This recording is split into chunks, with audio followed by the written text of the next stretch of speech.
So I wanted to talk about the S1rii and overheating. Now I've used this camera for over a month now, and honestly I've never had an overheat warning come up. It's also not been very hot in Southern California till recently. So I wanted to take the time and do a bunch of tests to see how it handles in direct sunlight in the heat now that it's been around 80 degrees in Southern California. These tests do take a long time and a lot of energy, and I do run a full-time production company, so I did not get to test every single codec and combination. I just wanted to show what most people would be using, and people that are on the fence about this camera and worried about the overheating, what it really looked like in a real-world situation. Now I know most people are not sitting in hot climates recording long-form content, but I just wanted to see what this camera could handle. Some of the gear I used for this test are SanDisk CF Express card, small rig V-mount battery,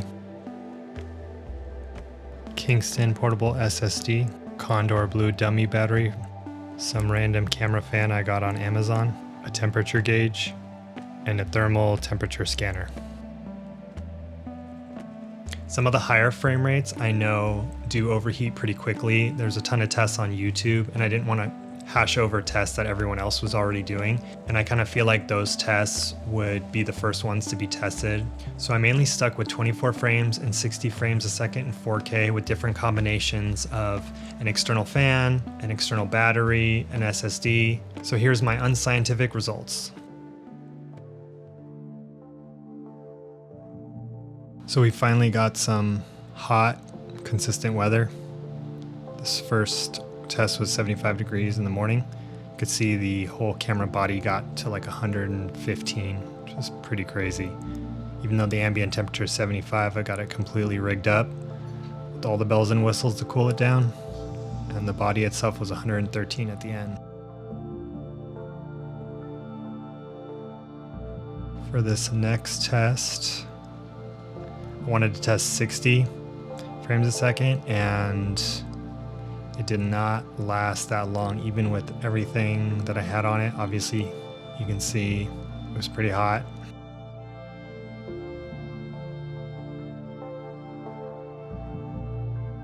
I was really surprised by this one.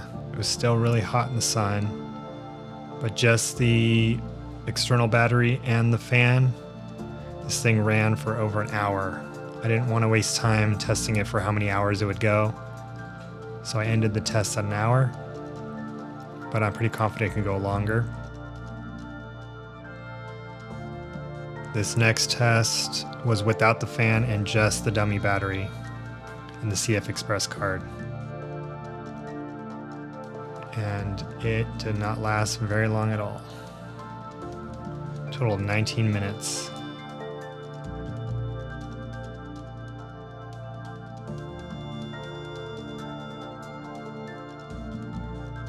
Alright, this one's the fan and the SSD, which I thought would last as much as the dummy battery in the SSD, but I was wrong. But all these tests show the fan does help, so 24 minutes.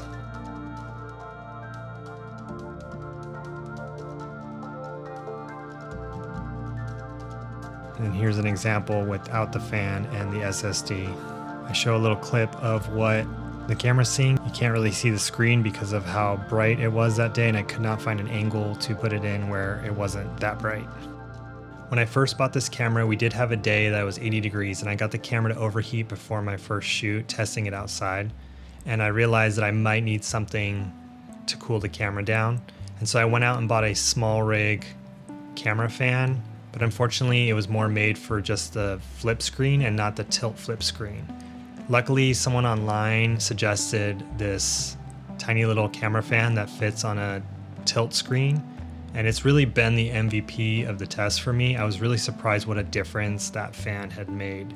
It just goes to show you that cameras like the Nikon Z8 or Canon R5 Mark II, which also have overheating problems in long-form content, have created things like the camera grip with the cooling fan and different things to help mitigate the heat.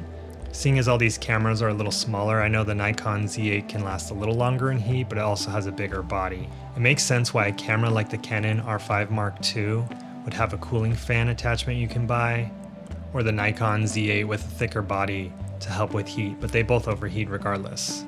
I do like this camera a lot, and I've used it for over a month now, and I'm excited to use it for the rest of the year.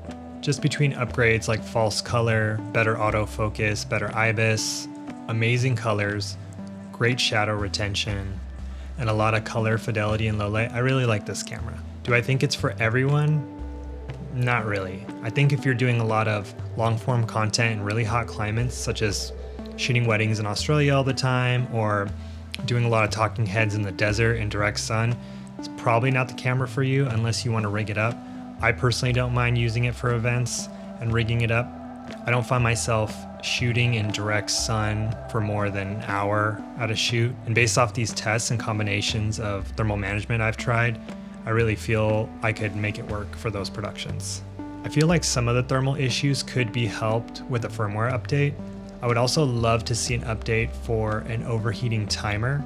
I know the Nikon Z8 and the Canon R5 Mark II have a timer after the overheating sign comes up and gives you a countdown into when the camera is going to shut down. I feel like with this camera, it was kind of like playing Russian roulette, waiting for the camera to shut down. I tested it a few times outside on a hot day when I first got it. I noticed that the overheating timer would just randomly turn the camera off anywhere from a minute to 4 minutes, and it was a little jarring. Now, the good news is Lumix has built in a system where it saves all your video, even if the camera automatically shuts off. I'm not sure how much damage that actually does to your media. And so I don't really want to test that. So as soon as the overheating warning comes on, I would turn the camera off, even in my testing recently. I don't really want to test that, so I ended up turning the camera off every time the overheating warning came on pretty right away. I see a lot of talk online asking about this fan. I feel like S1rii could make a better, more robust one. So in conclusion, is this camera for you? Do you do long form content in the heat often? Are you in direct sun for multiple hours at a time? Then probably not. Unless you want to rig out this camera, you would be better fit with the GH5 line, the S1H line, or the S5 line. If you're someone that doesn't mind rigging out the camera in extreme situations, if you're the type of filmmaker who shoots short clips and doesn't mind rigging out your camera in extreme situations, I think for the image you get and the features on this camera, I think it's worth it. I'm really excited to be using this as my A camera this year, and I absolutely love the image out of it. I know a lot of these creators are talking about the image. It's true. The image is amazing, and that's what's keeping me to this camera. So I'll be keeping this camera and using it as my A camera. In extreme heat situations, I'll definitely be using an SSD. I'll be using an external battery and probably that fan. Check out my last video if you want to see the Lumix S5 II versus the S1rii II. In the next couple weeks, I'll probably put out another overheating test video, testing other codecs and combinations. And please like and subscribe for more content.